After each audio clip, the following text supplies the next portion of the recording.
I am so excited to be interviewing who I am today. I first fell in love with him, his music, and his soul when I went to go see The Lion, which won this amazing performer a Drama Desk Award for Best Solo Performance. We're talking Benjamin Scheuer. He recently sent me an amazing video and song called Empty Stage. And when I played it for the people that I'm staying with, they called you a bard. They didn't think of you as a singer-songwriter. They thought of you as a bard. And I played them a lot of your songs, and I cannot get this word out of their heads. You recently just won the Clay-Ban Award for Best Lyricist. First of all, how does that feel to have won it in this particular time frame? Well, it's an extraordinary honor. Many of the songwriters who I admire the most of writers working now, Shana Taub, Sam Wilmot, Alan Schmuckler, have won this award, and to count myself among their ranks is really quite extraordinary. And lyric writing is very important to me. It's something I take very, very seriously. So I'm really, it was a great honor to be awarded this prize by the Cleveland Foundation. Thank you to them. Now, this gives you $100,000 in the course of 2 years. What are you planning on doing? What projects are you planning on putting this to? Well, my biggest project is my wife and I have a 2-year-old, and kids are expensive. True. Well, what I think I'd like to do, if there's money for me, most of it goes to my kid, but if there's a little bit for me, I love making records. I love writing theater, and I'm working on a record for Atlantic Records in the US and Parlophone in the UK. The song that you so kindly mentioned, Empty Stage, along with its film, will be part of this forthcoming record. And I'd love to do a bit of recording at home, so I might get myself a really beautiful microphone to record some vocals here at home, not have to go out to a recording studio. That sounds like a lot of fun. Now, you also have a book coming out, don't you? Or has that book just come out? Well, my wife and I have made 2 children's books together, both based around songs that I wrote. One is called Hibernate with Me. And is this in tune? And it goes, sometimes you feel small, sometimes you feel shy, sometimes you feel worried, and you might not know why. Sometimes you want nobody to see. Darling, you can hibernate with me. So that's been published by Simon & Schuster in English, in French, in German. And my wife and I made another book called 100 Feet Tall, which Simon & Schuster also published in French. It's published in German this coming Friday, the last Friday in February 2021. And much to my wife's great pleasure, she grew up on a Welsh sheep farm. It's going to be published, 100 Feet Tall will be published later in the year in Welsh. Oh, wow. Now, where is The Lion gone since I last saw it? So The Lion is the solo show that I wrote and performed that originally opened off Broadway in 2014. We filmed it at the Geffen Playhouse in LA, and they really did a beautiful job, put some real money into it. And so it's streaming right now on Broadway HD. The Lion is streaming on Broadway HD, so anyone with an Amazon account can go and watch a free preview of The Lion on BroadwayHD.com. The record Songs from The Lion is on Spotify, iTunes, wherever music is available, along with the 4 music videos that I made with the award-winning animator Peter Bainton. There's a video for the song Weather the Storm. There's a video. Oh, I played that. That was one of the songs I played for my friends. Oh, great. Well, Peter Bainton, who's won an Emmy and a BAFTA, made the video for that one, made the video for Cookie Tin Banjo, made the video for the title track, The Lion, and made the video for Cure. So those are all available on Vimeo and YouTube. And as for the show itself, well, there are rumors that another performer is going to pick up the mantle and play the role of Ben. Really? Nothing is confirmed yet, but I've heard from a little bird that that's what's going on. So stay tuned. Wow. Wow. I wonder if it'll be as powerful. One of the things that made it so wonderful that it was your story. And when you realized it, it was like, oh my gosh. Um, I watched an interview where you talked about how you wrote songs. Can you talk a little bit again about how you do that? Because I find it completely fascinating. One of the songwriting distinctions, binaries that I've been thinking about a lot lately is that of the carpenter's bench and the butterfly net. Mm. Usually for me, songwriting is like sitting at the carpenter's bench. I have an idea of something I want to make, a chair, and I sit there with pieces of wood and I hammer, saw the wood, and then I realize I've sawed it in the wrong place and I got to start again and take my nails out, and I hammered the nail in the wrong place. And eventually, after work and work and work and sawdust and sweat and breaks and snacks and thinking on, I don't even know what a chair is, eventually I have a chair. So that's the carpenter's bench, right? And then there's the butterfly net, which is you see a butterfly going by and you grab it. Rarely do I write a song like that, meaning rarely do I sit down with an idea or a phrase in my head and it all comes out in 15 or 20 minutes. But when I wrote the song Empty Stage, that's what happened. I wrote the song in 20 minutes. I had the phrase, all that's left is an empty stage in my head. Been walking around London. This was September 2020. We're in the middle of a pandemic. All the theaters are shut. I love the theater. I work in the theater. And I had the phrase, all that's left is an empty stage. And I saw a public piano here in London. And I sat down at the piano and I set that phrase to a one-note melody. All that's left is an empty stage. And I Mm. wrote the whole song, 20 minutes. The next day I recorded a demo of it and sent it Oh, to a it was friend. that quick. Yeah, sent it to a friend. I thought, okay, my friend sent it to the world famous ballet dancer, Carlos Acosta, who is now the artistic director of the Birmingham Royal Ballet here in the UK. I expected Carlos would write back to me, nice song, kid, thanks very much. And that was that.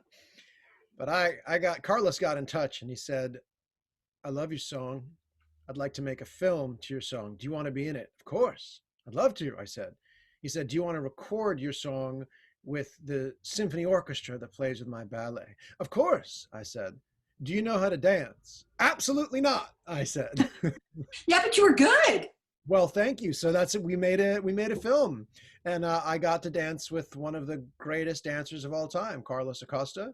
I recorded the track with the symphony orchestra. Recorded it with Matt Rawlings, Grammy Award-winning pianist. He was in Nashville. Recorded the whole thing remotely. I sang and played guitar, and I co-produced the track with Robin Bainton, who is a Grammy Award-winning record producer for Coldplay, and he actually had to take a break working on Empty Stage with me for a week to go record the vocals on Taylor Swift's new album Evermore.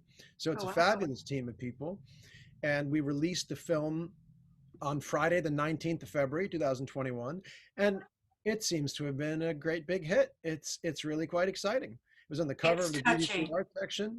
Yeah, so I'm so proud to have worked with this whole team.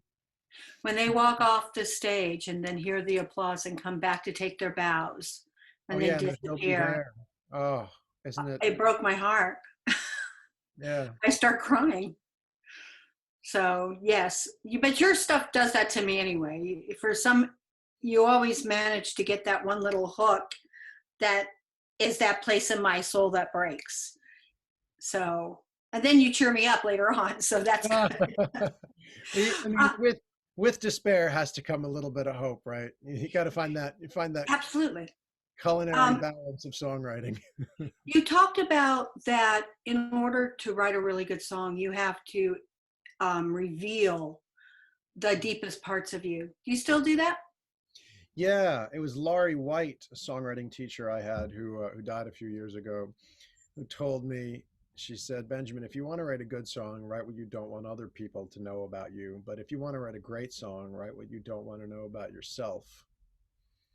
And it's very solid advice, and it's something I come back to time and time again as a songwriter. What is the more true, more simple, more clear way of expressing what I really feel, and not worrying about or trying to not let the worry about it get in the way of the writing it down.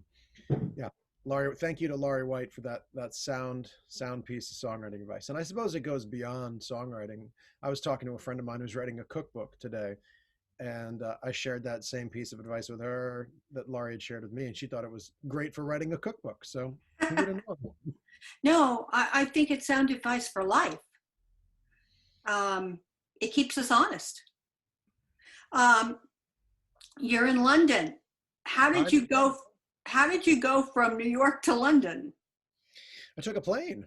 Besides that, We moved to London in 2019, just coming up on 2 years ago. Jemima and I, my wife, had a little girl, and our apartment in Manhattan was suddenly too small. And we thought, well, we should move somewhere. And, the normal move is move to Brooklyn. But then we figured, hang on, by the time you pack up everything in your house, somebody comes and collects it and brings it somewhere else. Moving to Brooklyn, moving to London's not that different. So why not give a new country a shot? Anyway, my wife and I met in London, and we have a lot of family here. My mother lives here now, and so it's been great to raise our daughter here in London. There's a lot of green space. We've got a lot of friends, and I've had the great pleasure of working with Carlos Acosta and the Birmingham Royal Ballet and meeting new collaborators here in the UK. Though I can't wait when restrictions are lifted to be back in New York, play some concerts, make some theater, do some recording in the New York studios. so you're back with your pride. Yeah. A lot of my pride is here in London. Though I do have one of my brothers lives in New York, and it's been over a year since I've gotten to see him and his wife. So I'm very excited to get back to my hometown whenever that's possible. One of my favorite questions to ask is, they say that eyes are the windows of the soul, but I think songs are. What song or cycle of songs describes who you are? You're beyond my own work, you're asking. Beyond your own work. Well, there's a lot of music that I'm really influenced by, that I really, really like. I grew up as a big Van Halen fan, and Eddie Van Halen was my favorite guitar player. He died last October, and I was absolutely heartbroken, really, really grieved for the man and his work. So I've been listening to a lot of Van Halen lately, the record 1984 in particular, I think a masterpiece of expression through an instrument, in this case, guitar. I'm a big fan of Eminem. I was listening to some Eminem today. I think he's such a brilliant wordsmith, and very much a playwright in how he constructs a lot of his stories. The first three records in particular are brilliant. Oscar Peterson, the way he plays the piano is as much narrative as I've ever heard anybody. Clifford Brown's trumpet playing, Frank Lesser's songwriting. I mean, I could go on and on. That's where I've been lately. And what's up next for you? Like, where, I know you have your album that you're working on, but do you have any other projects that you've got rolling around in your brain? I'm putting together a songwriter session, some songwriter sessions here in London. Once a month, I team up with a different songwriter, and we're going to give a live stream performance and talk about the songwriting aspect of what we do. On the 2nd of April, it'll be me and Fiona Bevan, who's written #1 hits with Ed Sheeran, sold millions of records. Excuse me, that's the 2nd of March. On the 6th of April, it'll be with Jim Murray, who is one of Britain's finest folk musicians and a songwriter who I hugely admire. So we're trying to take advantage of the technology available, much like we're doing right now, and share things in the world where people can watch it online. And I'm gonna keep writing songs for this new record. I'm writing a couple pieces of theater at the moment. I'm writing a show with Rick Ellis. Oh yeah. Yeah, it's a show about Peter Mark Roget, the fellow who made Roget's Thesaurus. And I'm turning my children's book, 100 Feet Tall, into a children's musical with puppets. And I'm doing that with a playwright called Melis Acker. So stay tuned for some shows, some records. Oh, I've also got a new music video coming out in March 2021 for a song I wrote about my wife called Hello, Jemima. Can you play us some of that? I can. I'll have to retune my guitar, which is fine as long as you don't mind my I think my audience will wait.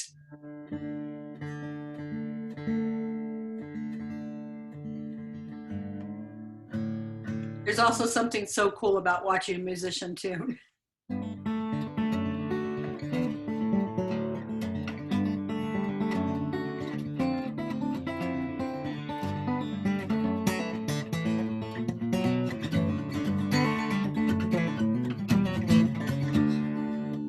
Hello, Jemima. It's evening in New York. I'm sitting in a doorway playing guitar. Hello, Jemima. In London, you're asleep. We said goodnight, so I assume you are. We work so well, but the distance makes me question if it's true. I want confirmation, so here's what I will do. Get into an airplane, fly across the sea. Land in time for sunrise at Heathrow's Terminal 3. Climb into a taxi. He'll say, where you going, Gov?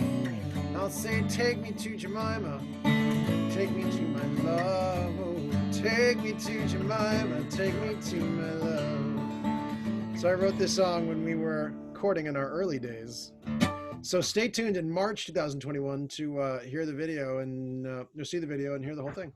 All of my work at benjaminscheuer.com or follow me on Twitter and Instagram at Benjamin Scheuer.